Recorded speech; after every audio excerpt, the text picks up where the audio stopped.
Поднимаюсь на 8-й этаж. Тут вот такая ситуация. Хожу в резиновых сапогах. Проводка, все. Вот так вот затапливает.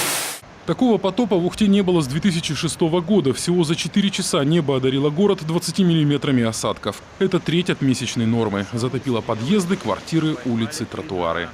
О, Боря, так что-то на море сразу захотелось, да? На центральном перекрестке, если не море, то уж точно большое озеро. С потоком воды ливневки явно не справились. Во дворах, где их нет, картина хуже.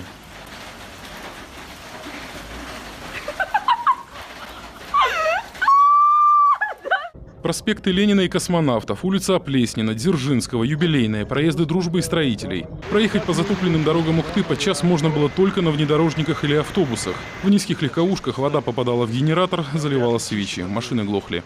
В лужах водители теряли номера, а затем через соцсети или же лично пытались их найти. Вот так вот выглядит дорога на ЖД. Вот так вот мы ищем свои номера. Идем пешочком по нашим любимым дорогам, которые мало того, что дырявые, так их еще и заливает.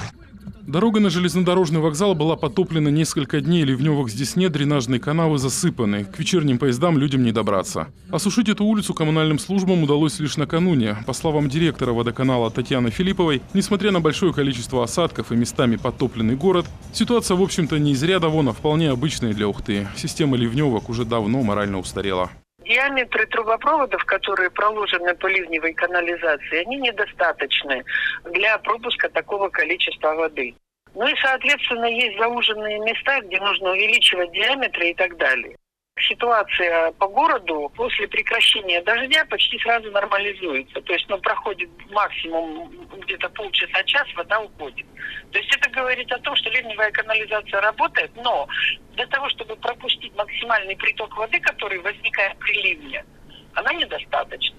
4-5 июля синоптики прогнозировали дожди, грозы и усиление ветра в 10 южных районах республики. Многим пришли сообщения от МЧС. А вот ухтинцам никаких предупреждений и смс-ок. А дело в том, что по метеокритериям в городе прошел даже не ливень, а интенсивный дождь. Это не опасное природное явление, вполне характерное для середины лета. Хотя, имея такой прогноз, люди, наверное, могли бы позаботиться о сохранности своего имущества. Закрыть форточки, окна, одеться по погоде или вообще переждать все дома. Алексей Корчма, телеканал Юрган.